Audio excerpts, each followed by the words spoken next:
Bonjour et bienvenue sur la chaîne du blog MathOS.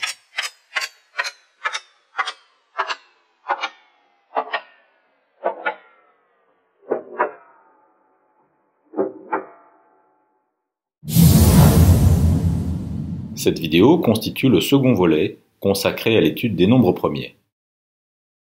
Dans la vidéo numéro 1, nous avions notamment établi l'existence d'une infinité de nombres premiers en suivant à la lettre la preuve, découverte il y a bien longtemps, par Euclide. Rappelons brièvement les faits en utilisant des notations très concises.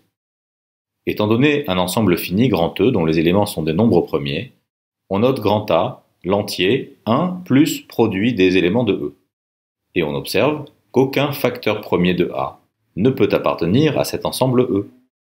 C'est ainsi qu'Euclide prouve que l'ensemble P des nombres premiers est infini. Je vous propose maintenant d'examiner 5 autres preuves faisant appel à des ingrédients différents. Comme vous allez le constater, ces preuves ne sont pas plus courtes, ni plus simples, que celles d'Euclide. Bien au contraire, elles sont en revanche toutes très instructives. On peut probablement affirmer qu'un théorème montre sa richesse et sa beauté par le nombre de preuves différentes que l'on peut envisager pour l'établir. Preuve numéro 1. Considérons une suite U dont les termes sont des entiers plus grands que 1, 2 à 2 premiers entre eux. Cette condition signifie que deux quelconques termes de cette suite n'ont aucun diviseur en commun à part bien sûr 1. Pour tout indice I, on choisit un diviseur premier de UI, par exemple le plus petit, on le note QI. Pour deux indices I et J distincts, QI et QJ sont distincts, sans quoi les entiers UI et UJ auraient un facteur premier en commun. En d'autres termes, l'application qui à I fait correspondre Q indice I est injective, et comme grand N est infini, ceci entraîne que grand P est infini. Pour faire fonctionner cette idée, il faut bien sûr disposer d'une telle suite U, formée de nombres positifs plus grands que 1, 2 à 2 premiers entre eux. Mais ce ne sont pas les exemples qui manquent. Premier exemple. Rappelons comment est définie la suite de Fibonacci. F0 égale 0, F1 égale 1, et Fn plus 1 égale Fn plus Fn-1 pour tout n supérieur ou égal à 1. En démarrant à n égale 3, on a une suite d'entiers tous plus grands que 1. Et l'on peut montrer, joli exercice d'ailleurs, que je ne détaille pas ici, que pour tout couple PQ d'entiers naturels, le PGCD de FP et FQ est égal à F indice, le PGCD de P et Q. Cette formule dit en particulier que si P et Q sont premiers entre eux, alors FP et FQ le sont aussi puisque leur PGCD est égal à F1 qui vaut 1. Deuxième exemple.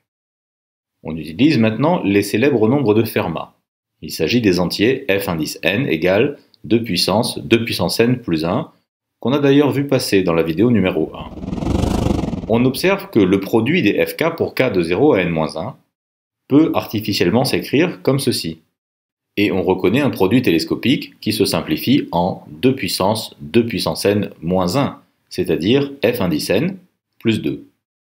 Par conséquent, si un entier d supérieur ou égal à 1 divise à la fois fn et fm pour m strictement plus petit que n, alors il divise simultanément fn et cet entier, qui est un multiple de fm. Ainsi, d est un diviseur commun aux entiers fn et fn plus 2, et il en divise donc la différence, qui vaut 2. De ce fait, d est égal à 1 ou à 2, mais comme d est nécessairement impair, car les nombres de Fermat sont impairs, alors d égale 1. Voici donc deux suites d'entiers plus grands que 1, 2 à 2 premiers entre eux. Comme on l'a expliqué plus haut, l'existence de telles suites entraîne que l'ensemble des nombres premiers est infini. Maintenant, passons à notre seconde preuve. Si l'on peut construire une suite Pn d'entiers naturels dont le nème terme possède, pour tout n, au moins n facteurs premiers distincts, c'est gagné. En effet, cela prouvera que l'ensemble P contient une partie finie de cardinal supérieur ou égal à n, quel que soit n. Or, une telle construction est facile à réaliser. Choisissons arbitrairement un entier Q1 supérieur ou égal à 2 et posons pour tout n Q indice n plus 1 égale Qn facteur de 1 plus Qn. Notons à n l'assertion selon laquelle Qn possède au moins n facteurs premiers. Évidemment, A1 est vrai. Supposons que AN soit vrai pour un certain n supérieur ou égal à 1 et soit P un facteur premier de 1 plus Q indice n. Comme Q indice n et 1 plus Q indice n sont premiers entre eux, ce sont des entiers consécutifs, alors P doit être distinct de chacun des facteurs premiers de Q indice n. De sorte que Q indice n plus 1 possède bien au moins n plus 1 facteurs premiers distincts, comme souhaité. Passons au troisième scénario. Il serait injuste de ne pas mentionner ici la démonstration géniale suivante qui fut inventée par Euler. On suppose que l'ensemble des nombres premiers est fini, et l'on énumère ses éléments, P1, etc. jusqu'à PR. Il est bien connu que si A est un réel strictement compris entre 0 et 1, alors pour tout entier naturel petit n, la somme des A puissance k de 0 à n est majorée par 1 sur 1 moins A. En remplaçant A par 1 sur PI, puis en multipliant les inégalités obtenues membre à membre pour I entre 1 et R, on obtient ceci. Cette constante sera désormais notée grand M. Si l'on développe ce produit de R somme, on obtient évidemment une somme, certes un peu compliquée à écrire, mais ce n'est pas insurmontable. Somme indexée par tous les R uplés d'entiers compris inclusivement entre 0 et petit n. Cette somme comporte donc n plus 1 à la puissance R terme. Par ailleurs, considérons un entier grand N supérieur ou égal à 2, quelconque, et notons petit n, le plus grand exposant apparaissant dans les décompositions en facteurs premiers de chacun des entiers de 2 à grand N. Clairement, l'ensemble des entiers de 1 à grand N est contenu dans cet ensemble formé des produits des PI puissance NI pour I de 1 à R avec des exposants NI compris inclusivement entre 0 et petit n. Et donc la somme des inverses des éléments de cet ensemble est supérieure ou égale à la somme des inverses des entiers de 1 à grand N.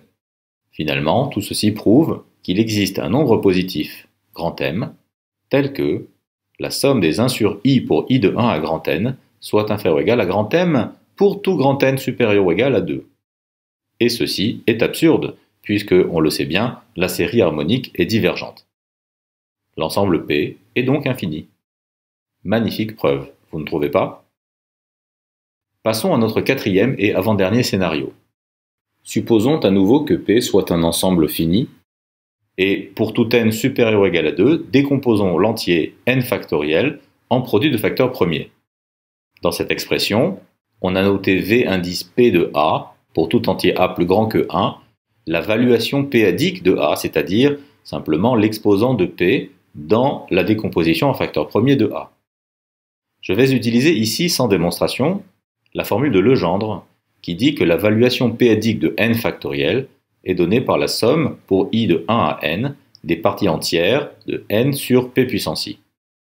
Il en résulte que cette valuation p-adique de n factoriel est majorée par la somme des n sur p puissance i, c'est-à-dire n sur p fois une somme géométrique que l'on peut majorer par 1 sur 1 moins 1 sur p.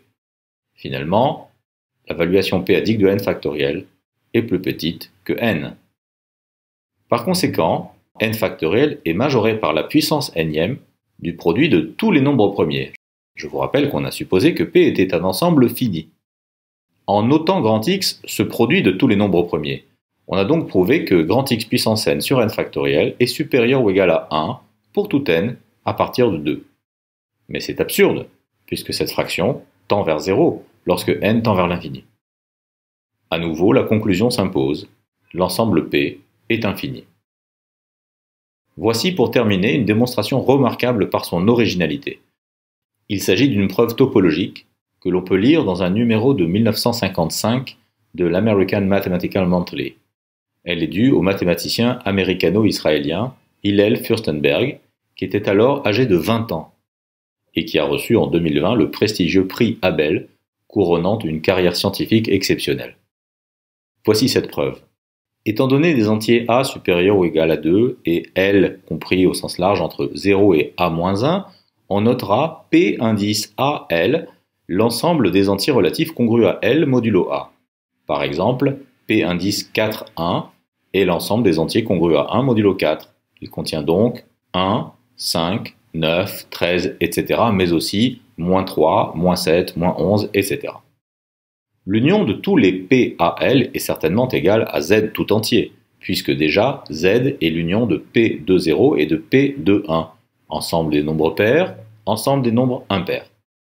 Si jamais l'intersection de PAL et de PBM est non vide, alors, étant donné un entier x0 dans cette intersection, on voit facilement que PAL inter PBM est égal à P mu x0, où mu désigne le PPCM de A et B. Les PAL forment donc ce qu'on appelle une base d'ouvert de Z. Ceci signifie que l'on peut définir une topologie sur Z en décrétant que les ouverts sont d'une part le vide et d'autre part les ensembles contenant l'union d'une famille de parties du type PAL. L'ensemble PAL, qui est donc un ouvert de Z, est aussi un fermé, puisque son complémentaire est l'union des PAK, pour K entre 0 et A-1 est différent de L. Supposons maintenant que l'ensemble P des nombres premiers soit fini et énumérons ses éléments P1, P2, etc. jusqu'à P indice R. Alors, comme tout entier qui n'est ni 1 ni -1 est divisible par un nombre premier, on voit que Z privé de la paire -1,1 est donné par l'union des PIZ pour I de 1 à R, ce qui prouve qu'il s'agit d'un fermé en tant qu'union finie de fermés. Et par conséquent, la paire -1,1 est un ouvert. Mais ceci est absurde, car tout ouvert non vide de Z doit contenir un ensemble du type PAL, et donc doit être infini. Voilà donc rassemblé 5 preuves très différentes du fait que l'ensemble des nombres premiers est infini, un résultat essentiel en arithmétique et en théorie des nombres. J'espère que ces preuves vous auront intéressé et je vous donne rendez-vous très bientôt sur cette même chaîne pour une autre séquence consacrée aux objets fascinants que sont les nombres premiers.